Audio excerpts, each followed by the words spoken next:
తాకట్లో ఉన్న మీ బంగారాన్ని విడిపించి ఆ రోజు ఆన్లైన్ రేటుకి కొంటాం. Sharma gold company.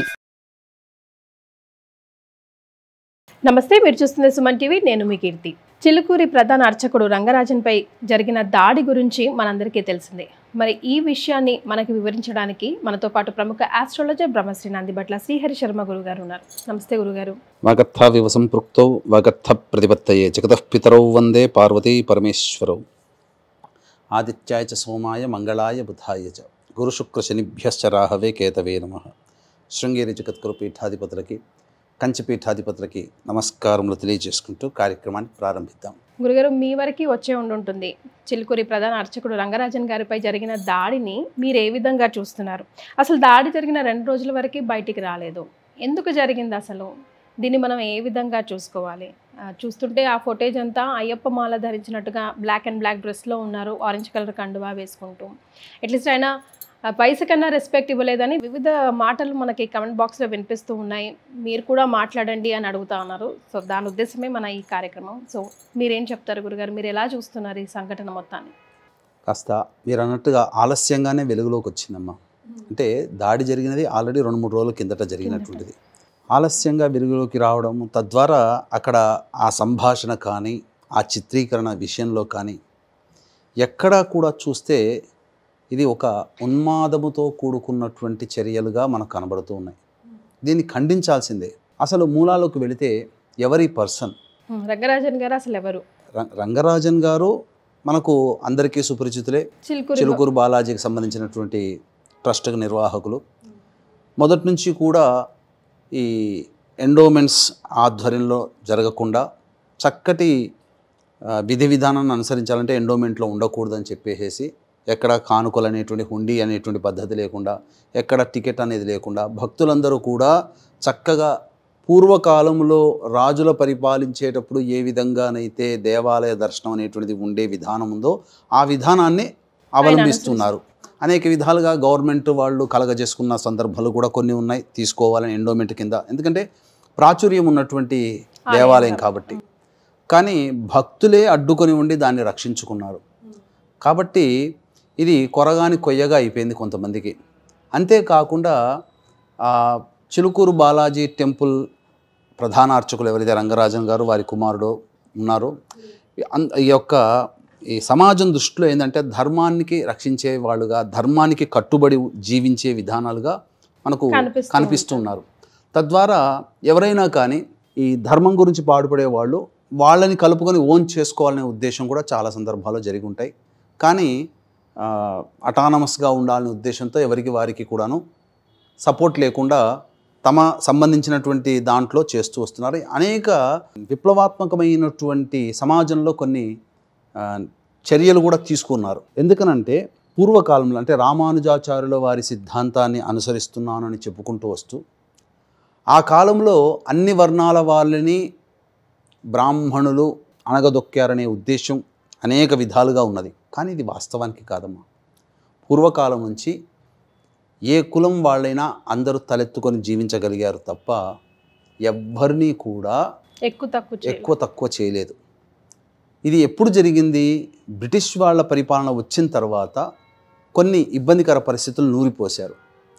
విడగొట్టి పాలించాలి, విభజించి పాలించాలి అనే ఉద్దేశం వల్ల మనలో మనకే కొట్లాటలు తీసుకొచ్చే విధంగా చేసుకొచ్చి కొన్ని, ఇప్పుడు ఎవరైనా కానీ ఇప్పుడు ఉన్నారమ్మా, ఏ కులస్తులైనా కానీ స్నానం చేయకుండా ఉంటే ఎవరు దగ్గర రానియరు కదా. ఆ విధానాన్ని పూర్తిగా నెగిటివ్ వేలో ప్రచారం చేసేసారు. ఆ విధంగా జరిగినటువంటిది. సరే, ఇవన్నీ చరిత్ర మనకంతా అనవసరం. ఇప్పుడు ప్రస్తుతం ఉన్నటువంటి ఇష్యూకి సంబంధించి చూసుకుంటే అక్కడ మీరు కూడా చూసుంటారు ఫుటేజ్లో ఒక 2-3 ఇన్నోవాలు దిగడం, అదేదో చీమల బారులు తీరినట్టుగా చక్క వెళ్ళిపోతాయి కదా, అలా ఒక లైన్ని మెయింటైన్ చేస్తూ క్రమశిక్షణ పద్ధతిగా అందరూ ఒక మార్చ్ అనేటువంటిది చేసుకుంటూ 20-30 మంది దాకా చొరవపడి మొదలు తెలిసి వచ్చినటువంటి, అంటే ఇవన్నీ కూడా పూర్తి సమాచారం కాదమ్మా, ప్రాథమిక సమాచారం. పూర్తి సమాచారానికి ప్రాథమిక సమాచారానికి తేడా ఉంది. వీక్షించేటువంటి సుమన్ టీవీ ప్రేక్షకులు గమనించగలరు. మనకు అందినటువంటి నాకు అందినటువంటి ప్రాథమిక సమాచారం ప్రకారము ఈ సంబంధించినటువంటి ఈ ఎవరైతే చర్యలు చేశారు ఆ వీర రాఘవరెడ్డి అనేటువంటి అతను. అంతకుముందు రామరాజ్యం అనేటువంటి పేరుతో ఒక సంస్థని స్థాపించడం, తద్వారా ఆయన యొక్క సంబంధించినటువంటి ప్రాతినిధ్యం కనుక చూసుకున్నట్లయితే ఆయన ఆహారము వ్యవహార శైలి కూడా చాలా భిన్నంగా ఉంది. తనకి తాను ఒక సంఘ సంస్కర్తగాను లేకపోతే ఈ సమాజాన్ని ఉద్ధరించేవాడిగా పుట్టినటువంటి వాడిగాను భావించుకోవడం, తద్వారా ఆహార్యము వేషధారణ చూస్తే ఒక అల్లూరి సీతారామరాజు ఏ విధంగానైతే గడ్డములు పెంచి శిఖ పెట్టి ఆంగ్లేయుల మీద పోరాటం చేశాడో ఆ విధంగా సమాజంలో ఉండేటువంటి దుష్ప్రభావం మీద పోరాటం చేయడానికి అనేటువంటి ఆహార్యం మార్చుకోవడం అనేటువంటి పెంచుకోవడం జరిగింది. ఆయనకు సహజసిద్ధంగా ఊహించుకున్నాడు. పైగా ప్రైవేట్ ఆర్మీని కూడా ఏర్పాటు చేసుకున్నాడని చెప్పి మనకు కొన్ని కథనాల ద్వారా తెలుస్తున్నాయి. ఏంటంటే సమాజంలో అధర్మం తరపున పోరాడాలి అనేటువంటి ఒక ఉద్దేశంతో ఈ విధంగా అతను ఒక మిలిటరీ వ్యవస్థ స్థాపించి 10వ తరగతి పాస్ అయినటువంటి వాళ్ళు 20 ఏళ్ల నుంచి 50 ఏళ్ల వరకు కూడా ఉన్నటువంటి వాళ్ళకి దరఖాస్తులు అనేటువంటి పెట్టాడు. నెలకి 20,000 జీతం, ఆహారము, వసతి అవన్నీ ఇస్తూ భారతదేశంలోనే కానీ ఎక్కడైనా కానీ పని చేయాలి అనేటువంటి ఉత్సాహం ఉన్నటువంటి వాళ్ళ నుంచి దరఖాస్తులు. అదేమీ ఉచితం కాదమ్మా, గవర్నమెంట్ వసూలు చేసినట్టుగా 350 రూపాయలు ఆ దరఖాస్తుకి తీసుకోవడం. పల్లెటూళ్ళల్లో 5,000 10,000తో గడిచిపోతుంది కదా. కూర్చొని తిండి పెట్టి వసతి ఇచ్చి 20,000 ఇస్తున్నారంటే ఎవరు ఆకర్షితులయ్యారు. చాలామంది కొంతమంది జాయిన్ అయ్యారు. ఆయన చెప్పుకోవడం 5,000 మంది జాయిన్ అయ్యారనే ఉద్దేశమో లేకపోతే 5,000 మందిని రిక్రూట్ చేసుకోవాలనే ఉద్దేశమో తెలియదు, కానీ కొంతమంది అయితే జాయిన్ అయ్యారు. వాళ్ళని ప్రేరేపణ చేసి ఒక ఉన్మాదులుగా తయారు చేయడం.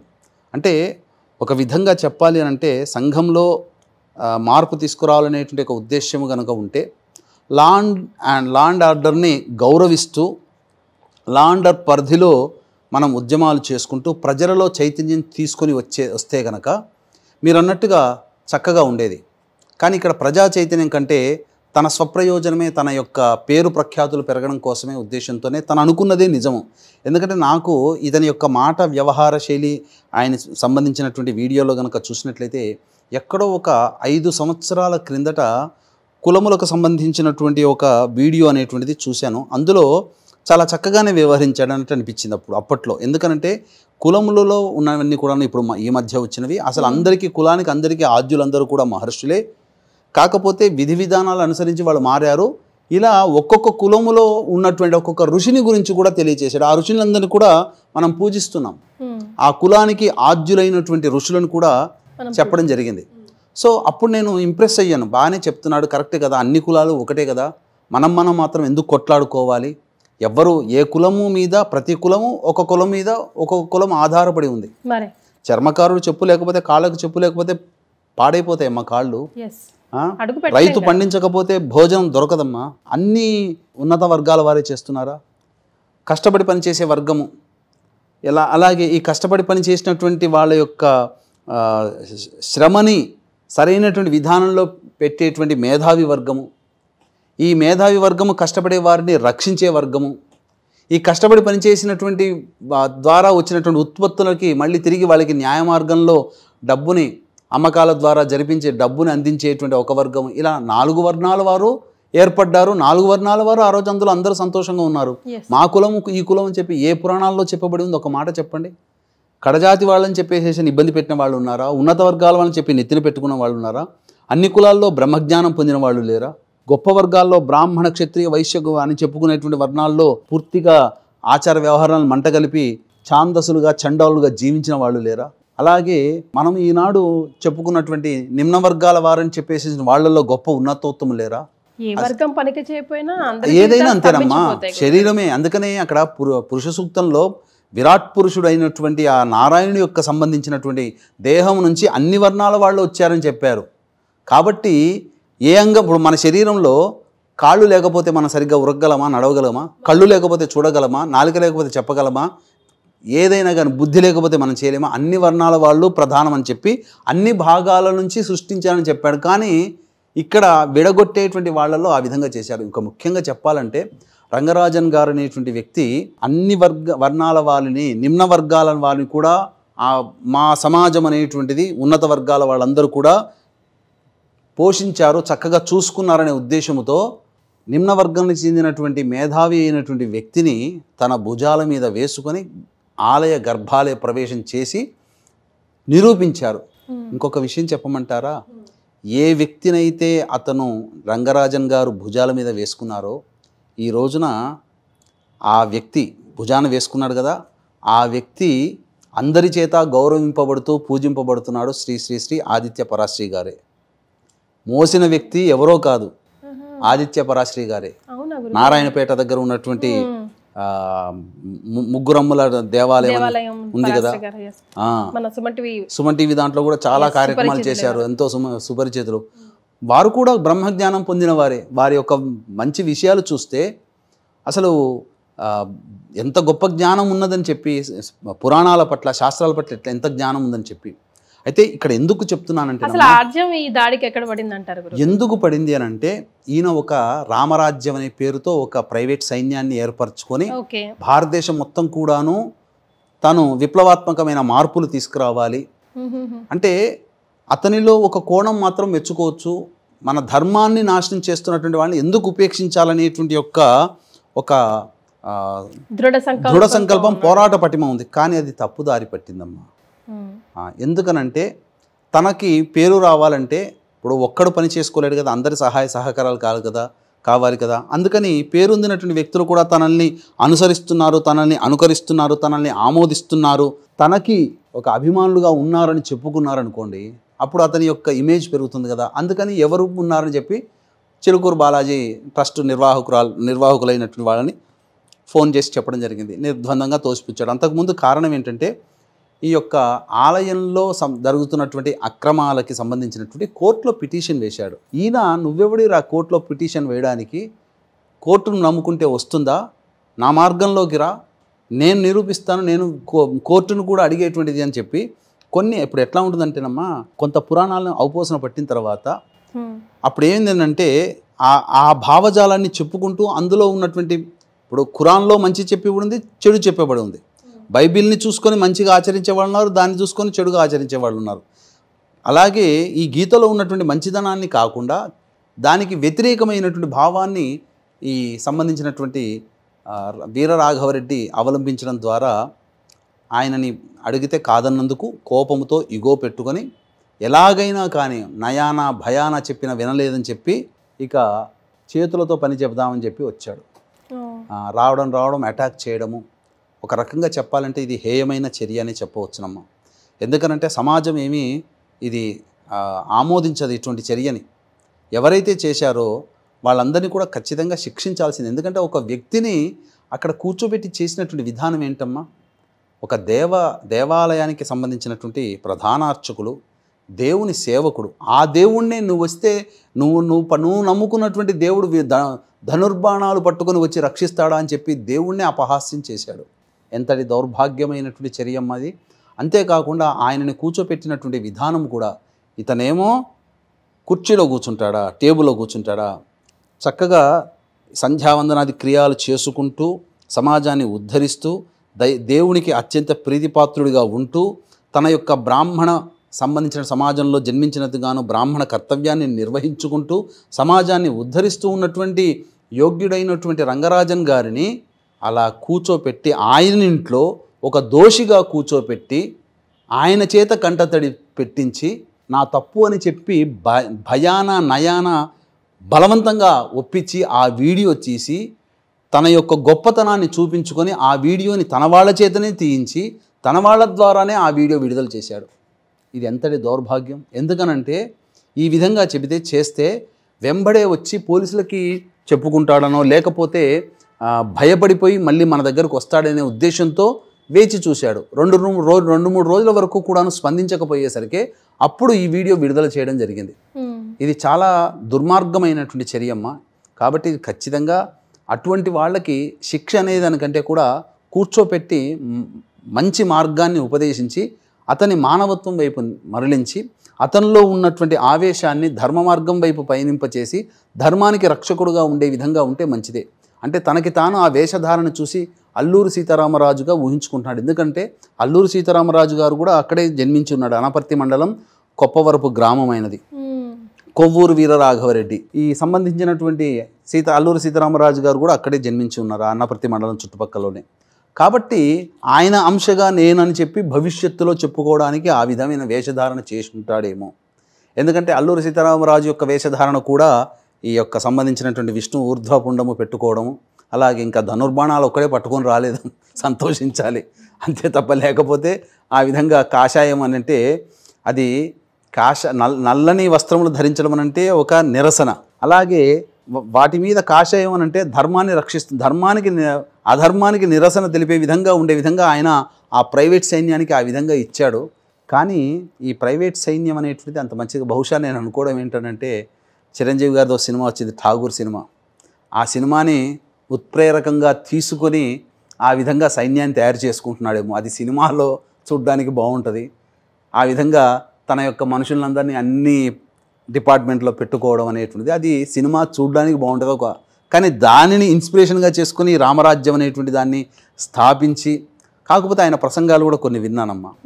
విన్నప్పుడు ఏంటనంటే ఆయనలో ఆవేశపూరితంగా కొంచెం ఇన్స్పైరింగ్గానే ఉన్నాయి. ఇది ఒకటి రాంగ్ చర్యగా, ఇది మాత్రము ఏ మాత్రము డైరెక్ట్ మ్యాన్ హ్యాండ్లింగ్ ఒక రకంగా భయమేనమ్మా.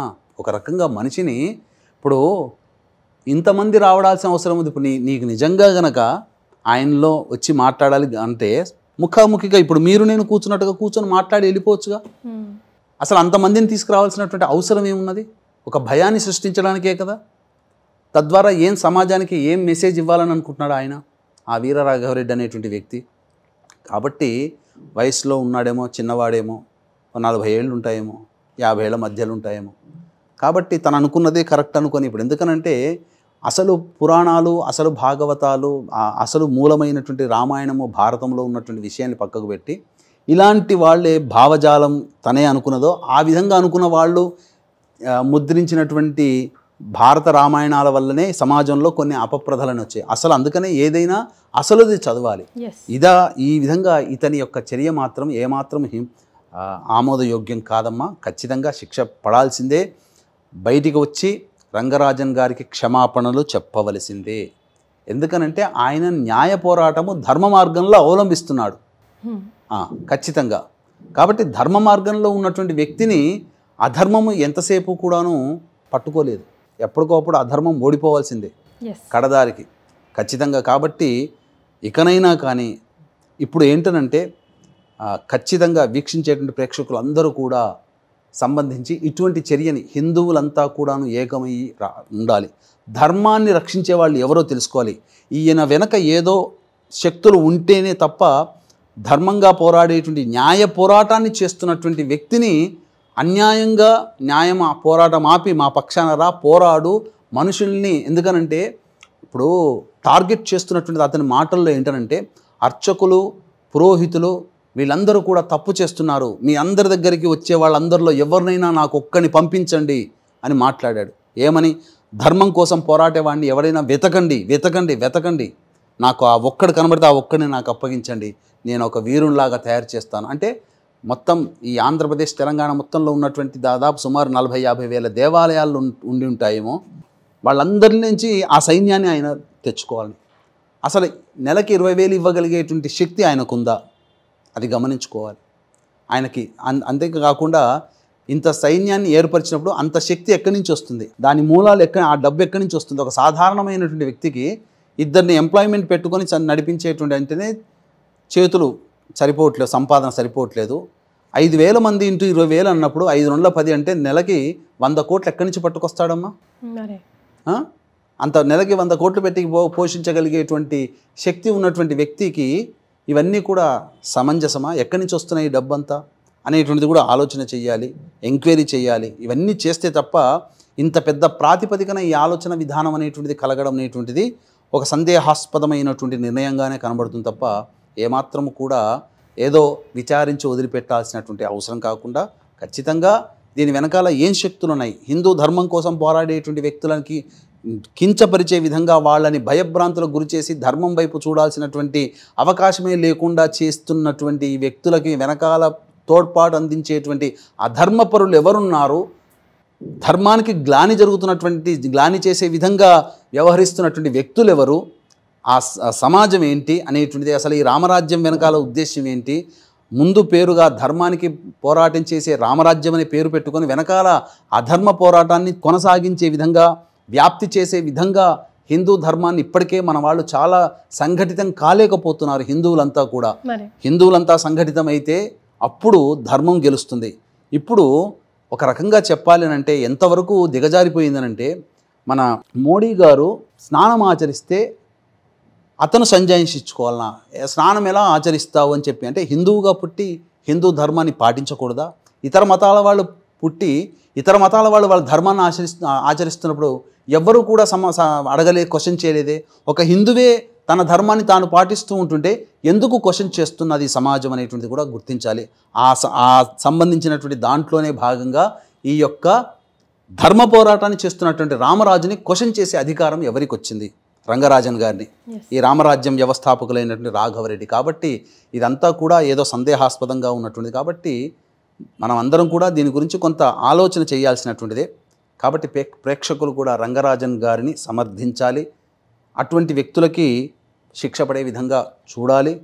తద్వారా ధర్మానికి హాని జరగకుండా హిందువుల అందరం కూడా సంఘటితమై మనమందరం కూడా ఒకటి అనేటువంటిది. ఎందుకనంటే రాబో భవిష్యత్తు తరం అనేటువంటిది అంత సుమార్గంగా ఏమీ కనబడట్లేదు.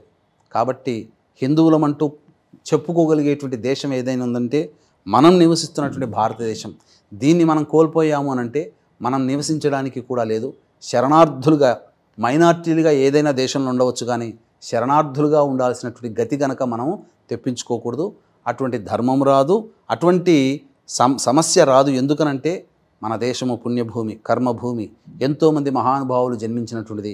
ఒక పక్క హిమాలయాల నుంచి మన దేశాన్ని కాపాడుతున్నటువంటి యోగులు, సిద్ధులు ఎంతోమంది ఉన్నారు. అవసరమైనప్పుడు కొంతమంది రూపంలో మనకు రక్షణ కల్పిస్తారు. ఆ ధైర్యంతో ఉండకుండా మనవంతు కర్తవ్యాన్ని మనం చేసుకుంటూ, మన ధర్మాన్ని మనం పాటిస్తూ, మన వాళ్ళకి ఎవరైనా ఇబ్బంది కలుగుతున్నప్పుడు అందరం కూడా సంఘటితం అవ్వాలి. పక్కవాడికి జరుగుతుంది కదా, వాడికి అలాగే కావాలిలే అని చెప్పి ఊరుకోకుండా, మనవాడు మనకు అతనికి సమస్య ఎదురైనప్పుడు ఎదురుగా చూసుకోవాలి. కానీ ఒక సమాజం నుంచి ఒక వ్యక్తికి సమస్య ఎదురైనప్పుడు మనమందరం కూడా సంఘటితమై అతని పక్షాన నిలబడాలనేటువంటిది విషయాన్ని తెలియచేయడం జరుగుతుంది. చాలా సంతోషం గురుగారు, ధన్యవాదాలు. సర్వం శ్రీ ఉమామహేశ్వర పరబ్రహ్మార్పణమస్తు.